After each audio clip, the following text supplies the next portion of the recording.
मंच पे मौजूद पंजाब के हरमन प्यारे मुख्यमंत्री सरदार भगवंत मान साहब, इंडस्ट्री मिनिस्टर संजीव अरोड़ा जी, चीफ सेक्रेटरी साहब, यहाँ पे मौजूद सभी मंत्रीगण, दुनिया के कोने कोने से आए हुए सभी इंडस्ट्रियलिस्ट्स, मैं समझता हूँ आज यहाँ इतने बड़े बड़े टाइकून्स आए हुए हैं और पंजाब के कोने कोने से, देश के कोने कोने से आए हुए सभी उद्योगपति भाइयों बहनों, आप सब लोगों को मेरा नमस्कार, सबको मेरा प्रणाम, सत श्री अकाल।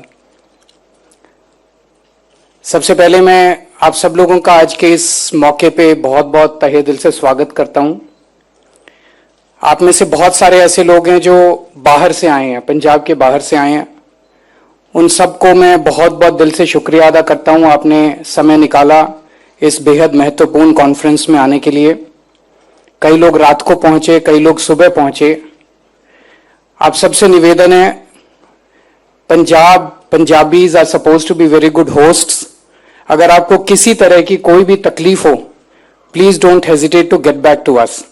It will be a pleasure for us to be at your service. आप लोगों की तकलीफ दूर करने में हमें बहुत अच्छा लगेगा। किसी भी तरह की तकलीफ हो, आप हमें जरूर बताइएगा। जैसा मान साहब ने कहा, पंजाब गुरुओं की धरती है, पीर पैगंबरों की धरती है, जिन्होंने ऐसे ऐसे संदेश दिए जो सदियों से केवल पंजाब नहीं, केवल देश नहीं, दुनिया को इंस्पायर करते आ रहे हैं। पंजाब मेहनतकश लोगों की धरती है। यहां के मेहनतकश किसानों ने जब जब देश पे अन्न का संकट आया, उन्होंने अपनी मेहनत से देश को अन्न प्रोवाइड किया है, देश का पेट भरा है। पंजाब देशभक्तों की धरती है। स्वतंत्रता सेना संग्राम में, फ्रीडम स्ट्रगल में सबसे ज्यादा कुर्बानी देने वाले पंजाबी थे और आज भी हमारी फौज में सबसे ज्यादा पंजाबी आज आपको देखने को मिलते हैं। और पंजाब एंटरप्रेन्योर्स की धरती है, बिजनेसमैन की धरती है। यहाँ के खून में एंटरप्रेन्योरशिप है। बच्चा पैदा होते ही ये सोचता है कि क्या करना है आगे चल के। एक मजाक चलता है कि अगर कल को चांद पे मनुष्य का निवास हुआ तो सबसे पहले वहां पे पंजाबी ढाबा खुलेगा। एक टाइम ऐसा था 1980s में, जब पंजाब नंबर 1 पे होता था देश के अंदर पर कैपिटा इनकम में। पंजाब नंबर 1 पे होता था इकोनॉमिक स्टेटस में। पूरे देश के अंदर इकोनॉमिकली पंजाब सबसे डेवलप्ड, तरक्की करने वाला राज्य होता था। लेकिन पिछले 40 साल के अंदर कुछ हुआ ऐसा कि धीरे धीरे धीरे धीरे करते करते आज पंजाब 18वें स्थान पे पहुंच गया, 18th।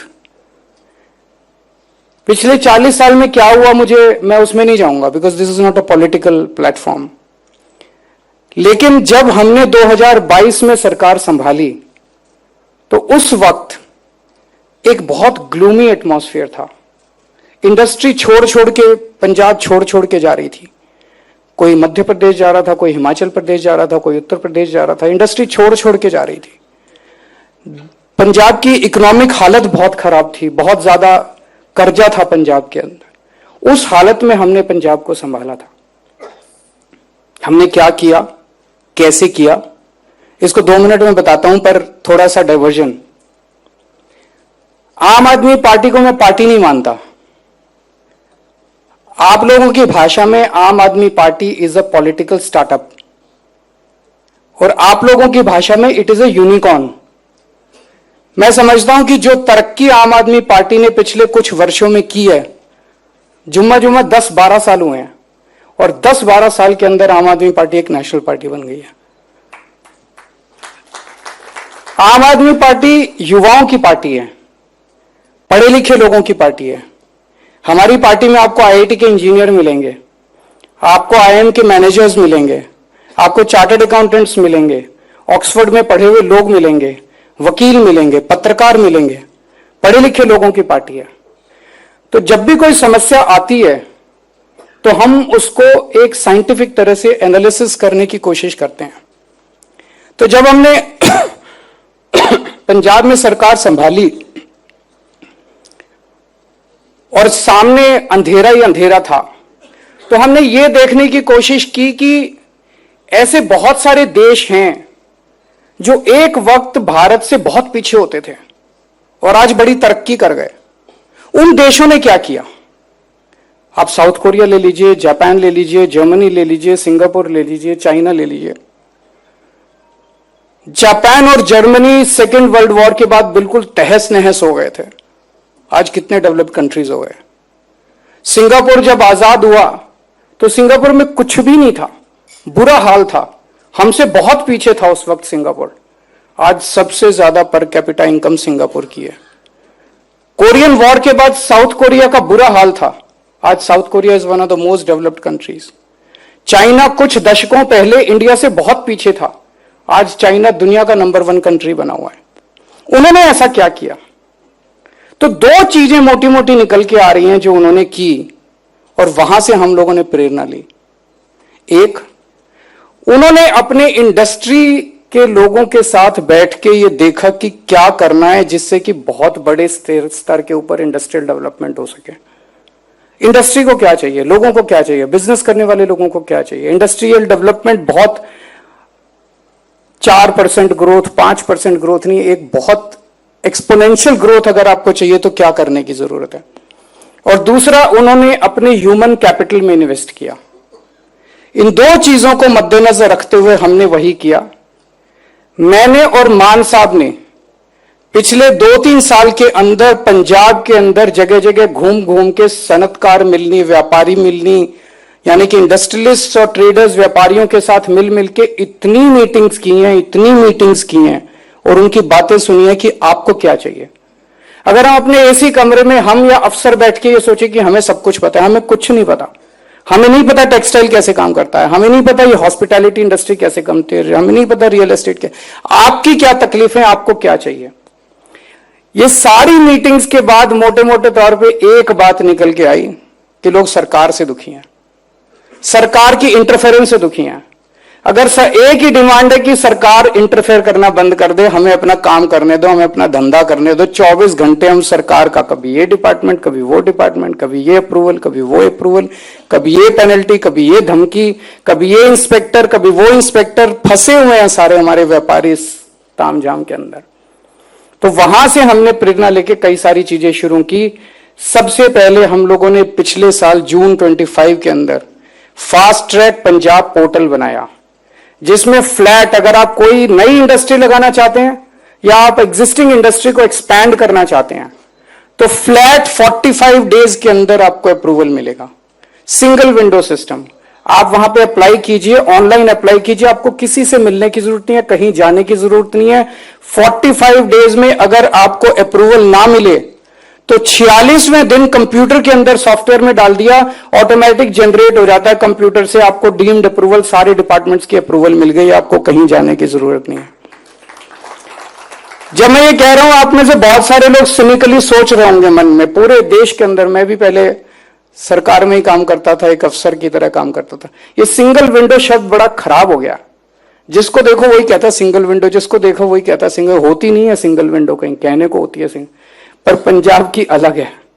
मुख्यमंत्री खुद, मान साहब खुद मॉनिटर करते हैं, संजीव अरोड़ा जी खुद मॉनिटर करते हैं एक एक प्रपोजल की। मजाल कोई प्रपोजल 45 दिन के ऊपर चला जाए, 45वें दिन के अंदर आपको अप्रूवल मिलेंगे ही मिलेंगे, चाहे बड़ी इंडस्ट्री हो चाहे छोटी इंडस्ट्री हो। मैं भी सुन रहा था, मंजाल साहब कह रहे थे कि why should we go at the outer limit. This is, I completely agree with you, why should we touch the outer limit. We should, हम 45 दिन में क्यों, हम 10 दिन में करें, हम 20 दिन में करें। एक शुरुआत हुई है मंजाल साहब, आपके सपने को भी हम पूरा करेंगे। मुझे उम्मीद है आने वाले सालों के अंदर हम 10-15 दिनों के अंदर भी इसको लेके जाएंगे।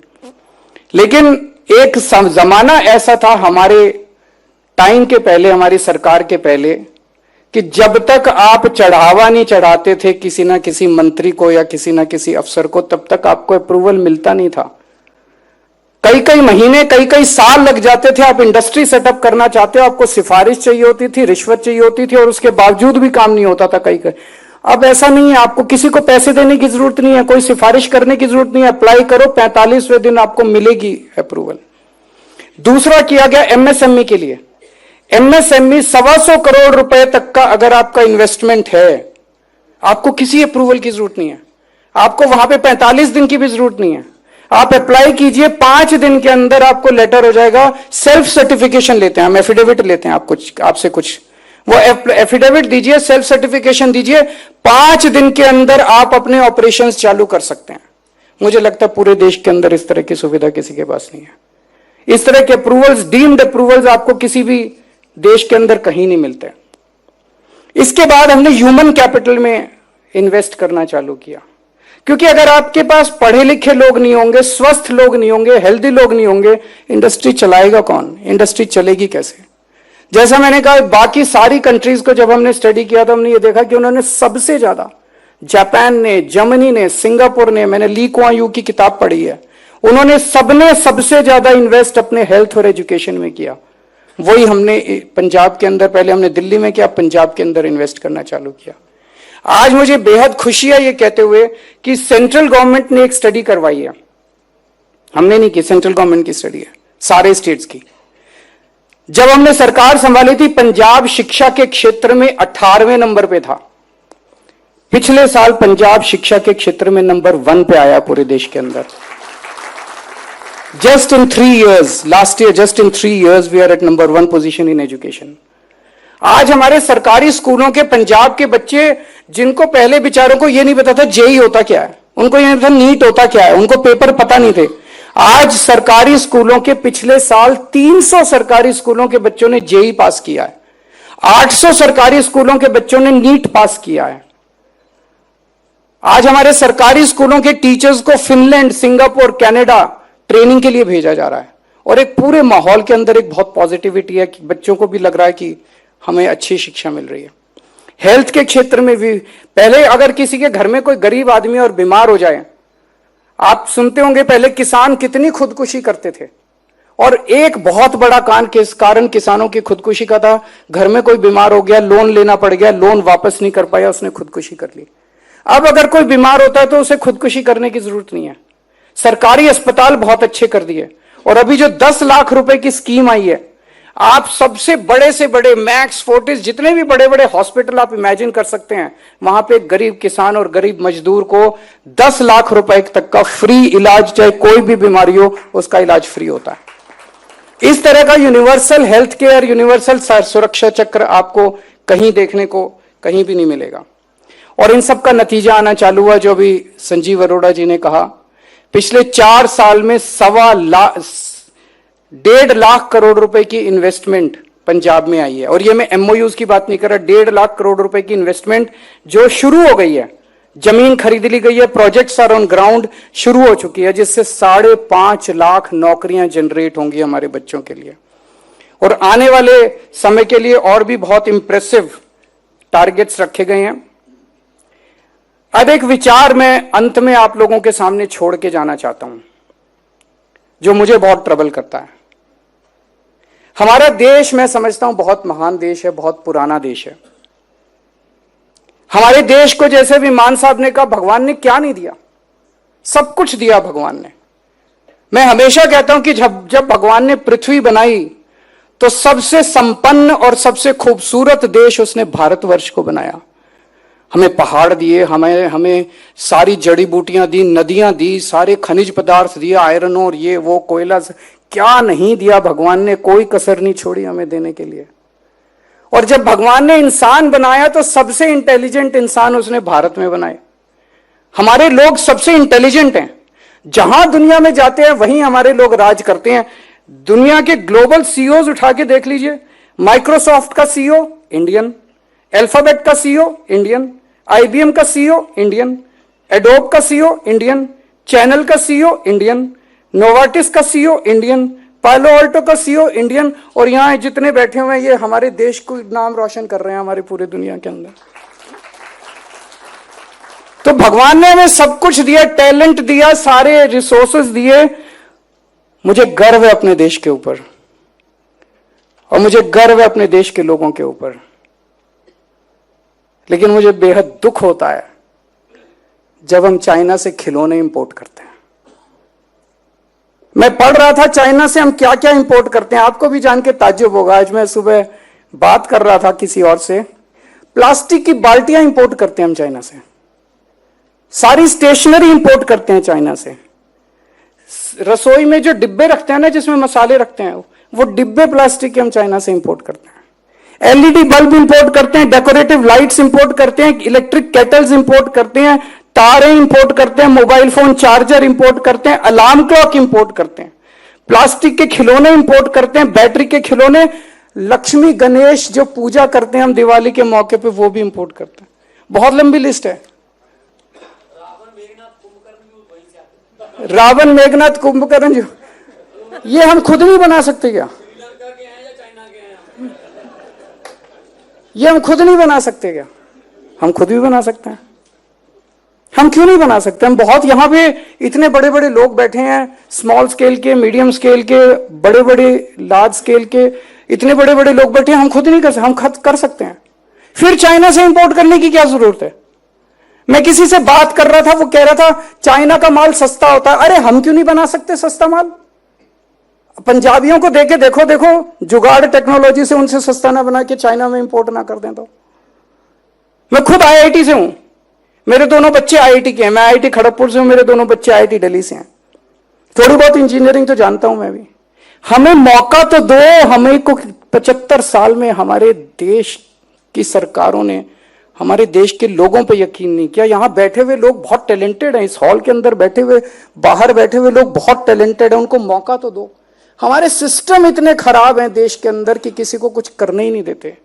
मेरी आज आप लोगों से गुजारिश है, अभी बातचीत चल रही थी कि हमें देश में नंबर 1 बनना है, हमें चाइना को हराना है, वो हमारा टारगेट होना चाहिए। तेजाब पिक्चर आई थी एक, माधुरी दीक्षित और अनिल कपूर की, उसमें एक गाना था, इसको हराया तो क्या किया, उसको हराया तो क्या किया, दारा सिंह को हराओ तो जाने। मतलब ऐरे गैरों को हराया तो क्या किया, दारा सिंह को हराओ तो जाने। मैं आज आप लोगों को ऑफर कर रहा हूं, और मान साहब इसमें मेरे साथ हैं, पूरी पंजाब सरकार मेरे साथ है। आप हमें बताओ कि चाइना को हराने के लिए आपको क्या चाहिए, हम पंजाब में आपको वो सब प्रोवाइड करके देंगे। और ये बात केवल प्रॉफिट की नहीं है। मेरा खून खौल उठता है जब मैं देखता हूं कि प्लास्टिक की बाल्टियां हम चाइना से 75 साल आजादी के बाद हम प्लास्टिक की बाल्टियां नहीं बना सकते, हम फोन चार्जर नहीं बना सकते, हम अपने लक्ष्मी गणेश नहीं बना सकते। 75 साल में हम ये भी नहीं कर पाए, तो ये देशभक्ति की बात है, देश के लिए करना है आप लोगों को। आप हमें बताओ कि आप चाइना को एक्सपोर्ट करना चालू करो, ये सारी चीजें, उनके जो भी भगवान है यहां से जाने चाहिए, अब उनके भगवान। हम आपको वो एनवायरनमेंट देंगे, और ये खोखली प्रॉमिस नहीं है। आपने देख लिया केजरीवाल ने जो गारंटी पिछले चुनाव के पहले करी थी, लास्ट गारंटी पूरी कर दी। आज ये गारंटी आप सब लोगों के सामने करके जा रहा हूं। अगर आप हमें बताते हैं, आप हमें गाइड कीजिए, हम वो सारी चीजें आपको देंगे। मैं बहुत बहुत शुक्रिया अदा करता हूं आप सब लोगों का आने के लिए, और यही कहना चाहता हूं कि जो आज आपके सामने सरकार है, स्पेशली जो लीडरशिप है, मान साहब is famous to be a very very popular people's man. लोगों के नेता हैं, लोगों के बीच में रहते हैं, कभी भी मिल सकते हो आप उनसे, रात को 12 बजे 2 बजे कभी भी मिल सकते हो। मैं नहीं समझता आपको ऐसा मुख्यमंत्री दोबारा मिलेगा। संजीव अरोड़ा जी, उन्होंने तो दिल जीत लिया इंडस्ट्री का, मैं समझता हूं।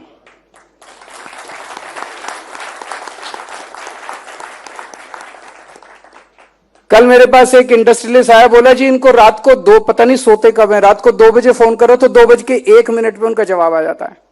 रात को 3 बजे फोन मैसेज भेजो तो 3:01 पे उनका जवाब आ जाता है। जब हम सनतकार मिलनी कर रहे थे, जगह जगह जा रहे थे, तो बहुत नेगेटिव बातें सुनने को मिल रही थी इंडस्ट्रियलिस्ट से, व्यापारियों से। ये नहीं है, वो नहीं है, यहां चक्कर काटने पड़ते हैं, वहां चक्कर काटने पड़ते हैं, ये बदलो वो, काफी नेगेटिविटी थी पूरे माहौल में। कल रात को डिनर रखा गया था इंडस्ट्रियलिस्ट्स का, और मैं और मान साहब उस डिनर में थे, और जो पॉजिटिव माहौल, लोगों ने जो कहा जी हमने ऐसी सरकार नहीं देखी जो इंडस्ट्री के लिए इतना पॉजिटिव। मैं नहीं समझता कि इंडस्ट्रियलिस्ट हमारे मुंह पे बोल रहे थे, क्योंकि उन्होंने मुंह पे पहले 2 साल 3 साल पहले हमें काफी कुछ बोला भी है। वो पुरानी सरकारों की लीगेसी थी, लेकिन मैं समझता हूं किसी भी राज्य के या किसी भी मुल्क की जर्नी के अंदर 3-4 साल बहुत छोटे होते हैं। लेकिन अगर 4 साल में हमने हवा का रुख भी बदल दिया है और आप लोगों के अंदर एक ऊर्जा और पॉजिटिविटी है पंजाब को लेके, मैं समझता हूं कि ये 4 साल की पंजाब सरकार की बहुत बड़ी जीत है। मैं फिर से उम्मीद करता हूं कि आपके ये 3 दिन बहुत अच्छे रहें, बहुत प्रोडक्टिव रहें, आप काम भी करें और खूब, जैसे संजीव जी ने आप लोगों के लिए अरेंज किया है, खूब साइट सीइंग भी करें, खूब एंजॉय करें इन 3 दिन को, ताकि ये 3 दिन आपके लिए खूब मेमोरेबल रहें। और जो लोग, बहुत सारे, लक्ष्मी जी रात को 2 बजे पहुंचे और आज सुबह सुबह उठ के आ गए, सज्जन जिंदल जी आज सुबह सुबह पहुंचे, और तो मैं सब लोगों को, और भी बहुत सारे लोग जिन्होंने, जो स्पेशली इस कार्यक्रम के लिए आज हम लोगों के बीच में आए हैं, मैं सबका, आपका बहुत बहुत तहे दिल से शुक्रिया अदा करता हूं। Thank you so much.